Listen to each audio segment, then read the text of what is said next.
Hello everybody, I'm Sylleaf. This will be a one-shot entitled A Vigilante Teaching at UA. This is part 1 of a series entitled Shadow Sensei, the Vigilante Heroics Teacher. Summary. Midoriya Izuku, aka Vigilante known as the Emerald Shadow, is invited to guest teach at UA, even though the students are the same age as him. Izuku was honestly surprised when Eraserhead asked him to guest teach for the man's class at UA, and was hesitant at first, regardless of how much he trusts Eraser. "I would rather you join my class," the man admitted, "but since you're still being stubborn, I'd like you to help them learn."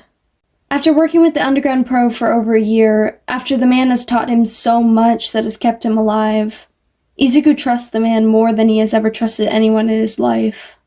He knows the man cares for, and more importantly, believes in him. So against his better judgment, Izuku agrees to guest teach for a bunch of kids the same age as him. He had a meeting with Nezu to work out his permissions to be on the grounds, what he was and wasn't allowed to do as a teacher, how many lessons he would teach to start with, and pay.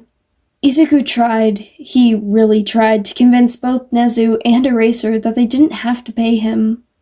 He agreed because Eraser taught him so much, and he likely wouldn't still be alive without the man. So of course he would return the favor by helping the man's students. But Nezu insisted on paying him like he would any other guest teacher at 2,000 yen per hour-long lesson that he teaches. He has a lot more freedom in his lessons than he would have expected, but apparently UA is just like that. Now Izuku is entering the UA grounds for the second time in his life. The first having been his meeting with Nezu. The school is just as impressive as it was the first time he was here, but he doesn't let himself get distracted by it. He has a class to teach. Once he's in the school, Izuku ducks into an alcove to pull himself up into the vents, which connect to a hidden system of tunnels that even most of the teachers don't know about. Izuku is incredibly glad that Nezu gave him access to the tunnels because they have become essential to his first lesson plan. Izuku makes his way to the vent over the 1A classroom, where Eraserhead is teaching a lesson to his homeroom. Izuku sets a stopwatch on his watch and drops out of the vents as quietly as possible. Luckily, Eraser knew that this was his plan, so there isn't even a moment of hesitation or hidden surprise as the man continues his lesson. Izuku keeps a close eye on the class, which he is behind. One girl, with earphone jacks dangling from her ears, turns around when his feet hit the desk to see him sliding the vent cover back on. He winks at her and holds a finger in front of his mouth, over his fabric surgical mask. And she looks at him suspiciously for a moment before seeming to realize that her teacher must have seen the man in full costume at the back of the room. And as he didn't raise the alarm, then she wouldn't have to either. Next, a student with 6 arms, one of which has an ear on the end instead of a hand, twists the ear towards the back of the room as Izuku is settling to sit on the top of a bookshelf that is only half the height of the ceiling right under the vent, next to another shelf that goes all the way to the ceiling. Nezu totally designed it that way.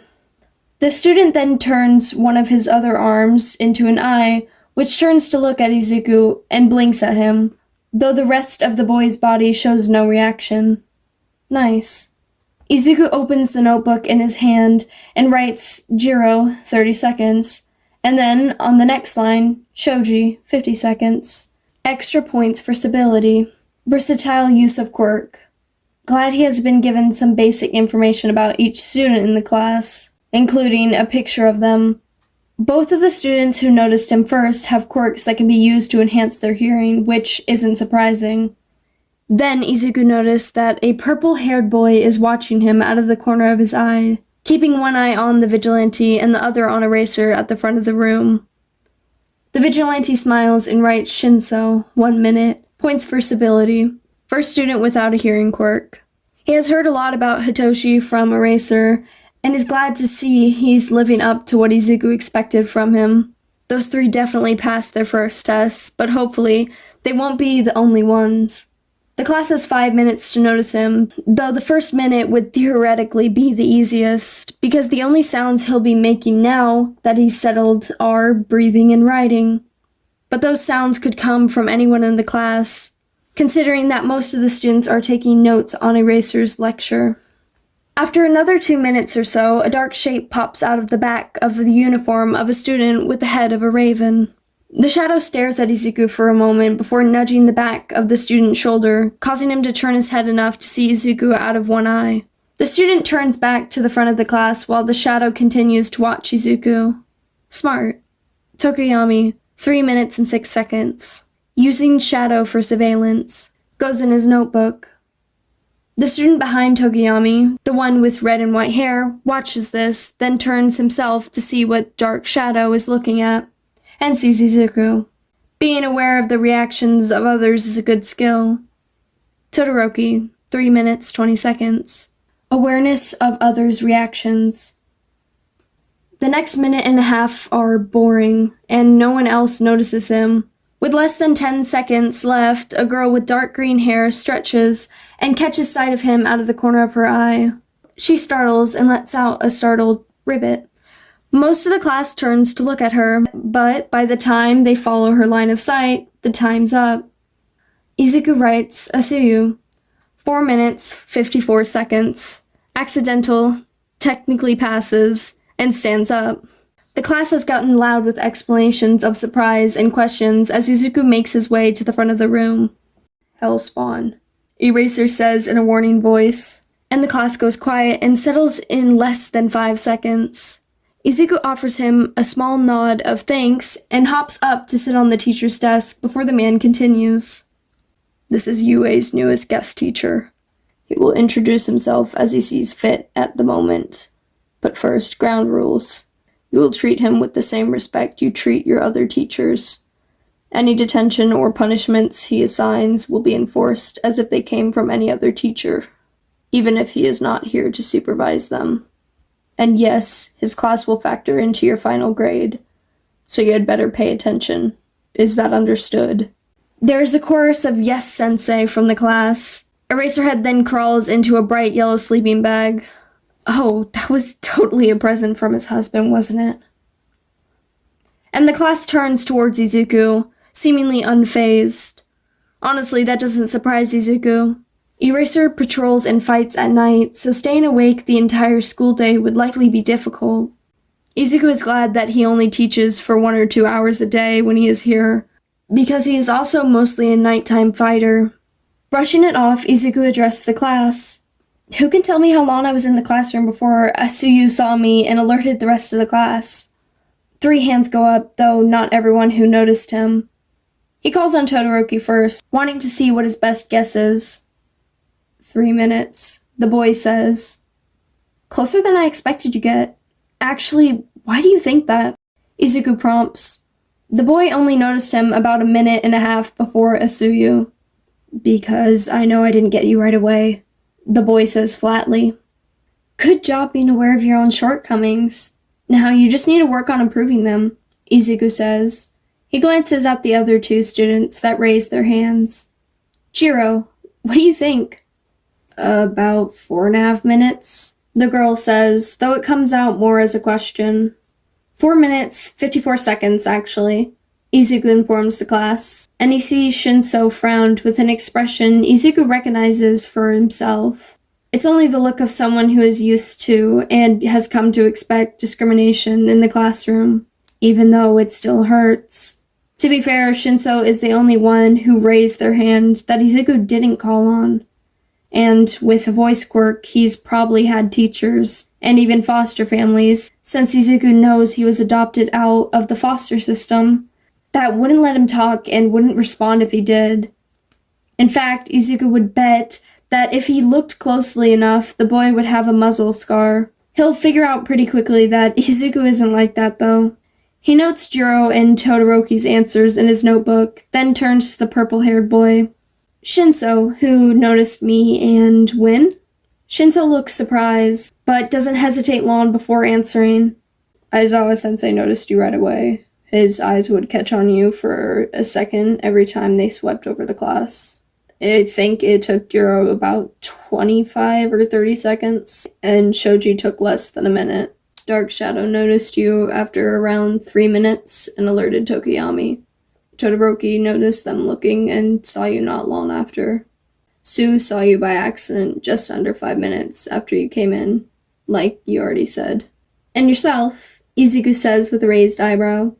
I noticed Sensei looking at you after about 20 seconds, I think. Shinso says, looking away and sounding less sure than before. Eraser? Izuku asked, looking down at the cocooned man. Yes, it took him about 20 seconds. A rough voice comes from the floor, without Eraser even bothering to make an appearance. Izuku nods and notes both Shinso's actual time and how accurate his observations of his classmates were. That bumps Shinso up to the top score of the exercise, with only 6 students passing. Hopefully, some of the other students will get some points in the next exercise. Not that they seem to have realized that they are being graded on this yet. Now, raise your hand if you know who I am. Shinso's hand is the only one that goes up.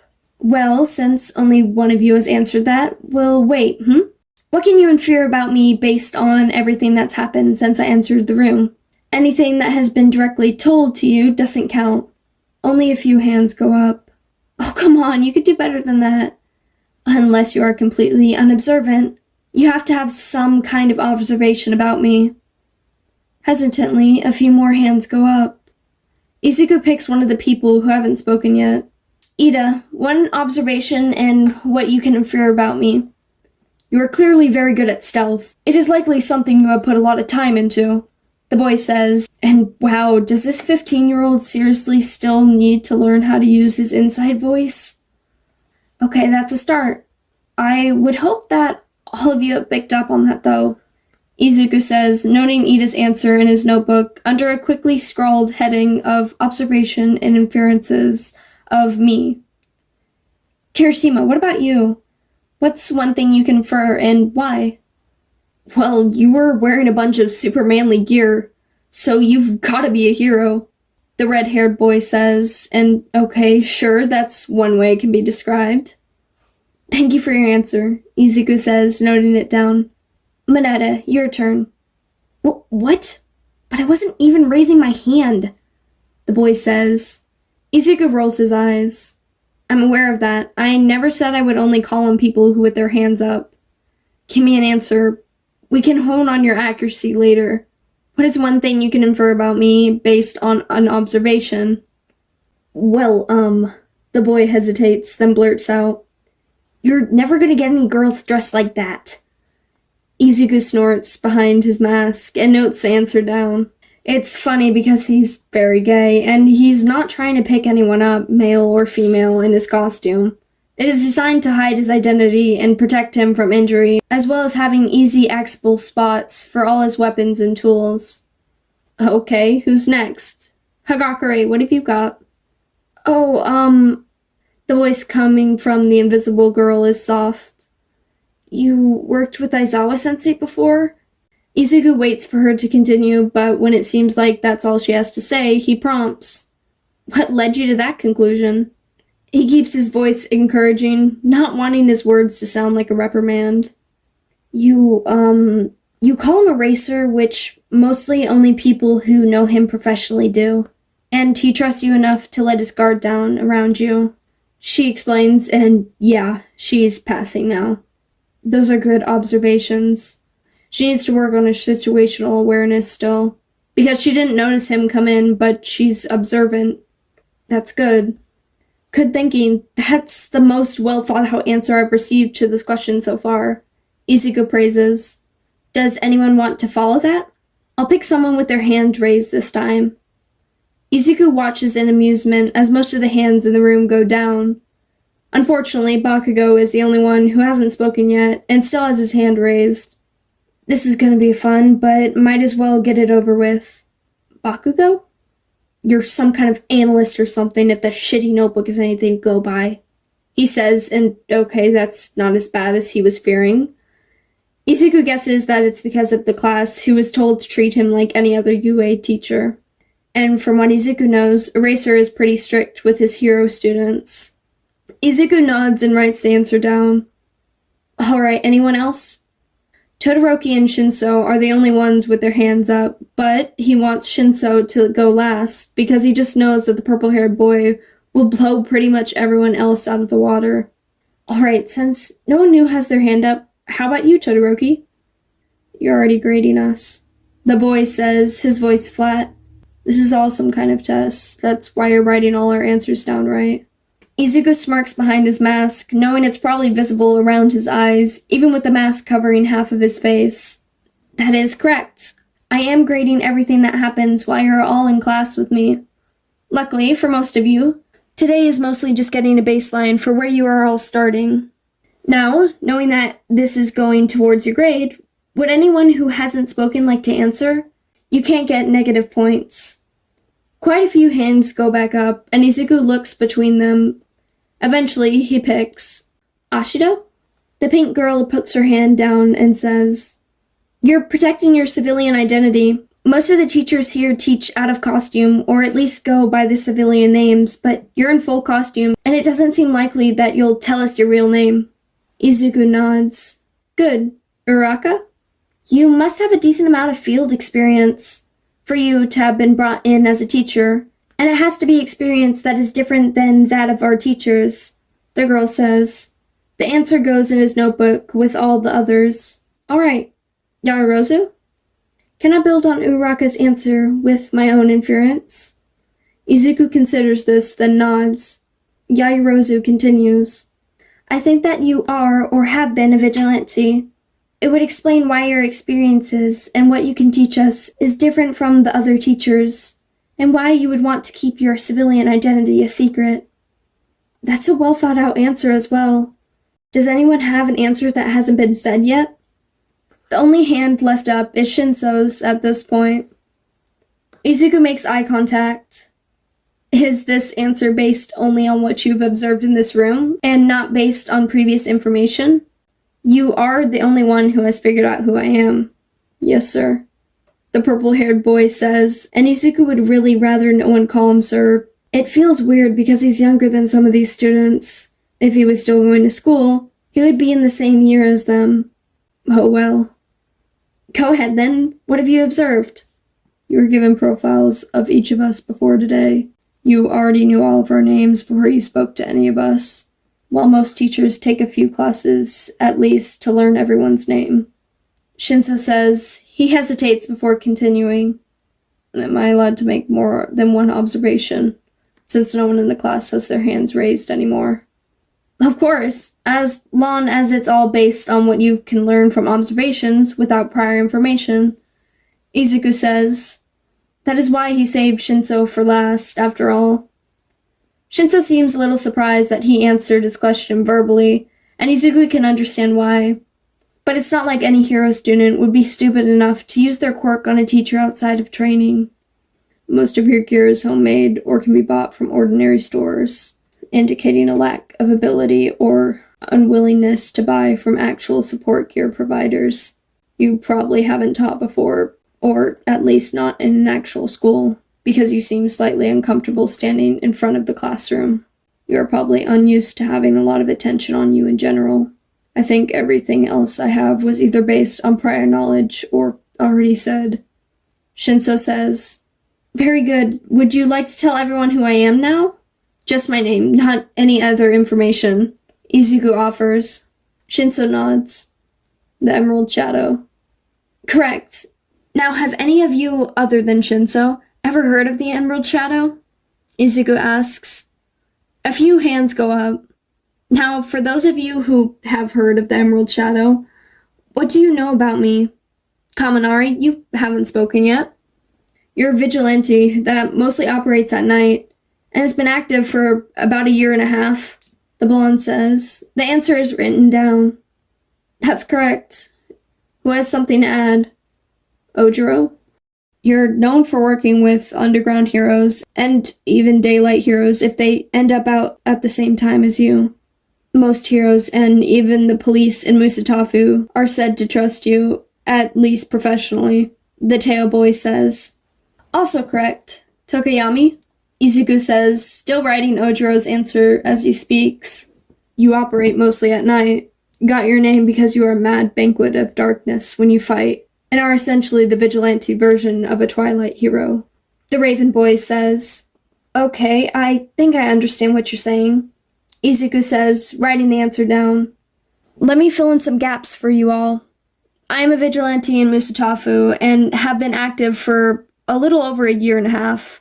I've known Eraser for all but the first month of that time, and he helped me improve my skills when I was still starting out. We've worked together quite a bit, and I often work with other heroes during the evening and night. I was given the name Green Shadow initially by the police and heroes when I first started getting noticed due to the color scheme of my costume and my stealth-based techniques. When I made it to the media, someone decided that Green Shadow wasn't flashy enough and changed it to Emerald in their article. So that's how I became commonly known about a year ago. I use stealth, observation, and analysis when I fight to even the playing field against people with combative or powerful quirks, so that I can use people's own quirks against them. Now, does anyone have any questions for me? Our time's almost up. Why did you choose to become a vigilante? Uraraka asked when she's called on. I had a lot of reasons, some of which were mostly subconscious. I wanted to help people mostly, and didn't believe I'd be able to become a hero. I wanted to prove to all of the people who told me I'd never amount to anything that they were wrong, even though none of them know who I am. Izuku explains. Anyone else? Ida? Should we call you Emerald Shadow Sensei, or would you prefer something else? The boy asks. Izuku really hopes that the mask hides the blush on his face. Just Shadow's fine. It's what most people I work with call me. Kaminari? Will we be having more classes with you, Shadow-sensei? The blonde asks, and that is not what Izuku meant when he said to call him Shadow. Yes, I agreed to lead 3 lessons for your class to begin with, and after that, it will be decided whether I will continue teaching here. Then I may decide that if I don't want to teach anymore, or Nezu and Aizawa might decide not to ask me to come back, but you will have at least 2 more lessons with me. I suggest you all study up on observation and situational awareness before I see you next. Izuku says, and before he can call another student, the bell rings. Eraser emerges from his sleeping bag. You Hellions get to lunch, he says to the class, and they all stand to leave. Shinso, Izuku says before the boy can leave the room. Could you stay behind for a moment? Eraser and the purple-haired teen both look at him strangely, but he ignores it, hopping down from the desk. Once the room is empty, except for the 3 of them, Izuku looks at Shinso and says, I just want to make sure you know that I always called on you last because I knew you would have the answer, and I wanted to give everyone else the chance to get some points. You never have to worry about quirk discrimination with me. Your dad wouldn't work with me if I was a quirkus asshole. Shinso is silent for a long moment before he blinks. Wow, his face really doesn't show much emotion. He must have gotten that from Eraser. You know. Yeah, he talks about you a lot, Izuku says, smiling under his mask. I half thought he was exaggerating your skills, parental pride and all, but you're every bit as good as he told me. He talks about you a lot too. Hell, Papa keeps asking when he's bringing you home. Shinso says, I'm pretty sure he wants to adopt you. Eraser glares at his son. Hazashi wants to adopt every child I connect to. He was right with me. Shinso shrugs. Anyway, while we're on the subject, Hazashi is insisting that because you're working at UA now, he has to meet you. Eraser says, I could take you to the staff room, or you can come over for dinner tonight. I'm pretty sure that if he doesn't meet you today, I'll be sleeping on the couch until he does. You don't sleep anyway, Izuku says cheekily. Dinner sounds good though, if only because I'm tired of takeout and instant ramen. I'm seriously starting to wish someone had taught me how to cook at some point. I'm sure Papa would be happy to teach you. I'm only allowed to use the kettle, the microwave, and the refrigerator in our kitchen now, and Dad's as helpless as I am, but I'm sure you'll do better than us, Shinso says, and Izuku giggles a little. Does 7 work for you, problem child? Eraser asks. Yeah, sure, Izuku says. I'll bring my gear so I can patrol afterward. Okay, problem child. We'll see you tonight. Go get some sleep, Eraser says, running a hand over Izuku's hood in an affectionate gesture that has become familiar between them. It makes Izuku feel warm inside. You're one to talk, Izuku snarks before he leaves to do just that. Before he's out of hearing range, he faintly hears Shinso say, "Papa's right, isn't he? We're totally adopting him." Alright everybody, that concludes the one-shot entitled A Vigilante Teaching at UA. I hope you guys enjoyed, and thank you for listening.